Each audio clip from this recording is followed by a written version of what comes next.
leur détresse lorsqu'il entendit leurs supplications. Il se souvint en leur faveur de son alliance. Il eut pitié selon sa grande bonté, et il excita pour eux la compassion de tous ceux qui les retenaient captifs.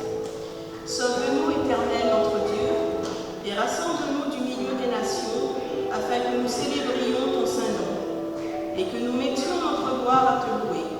Béni soit l'Éternel, le Dieu d'Israël, d'éternité en éternité. Et que tout le peuple dise Amen.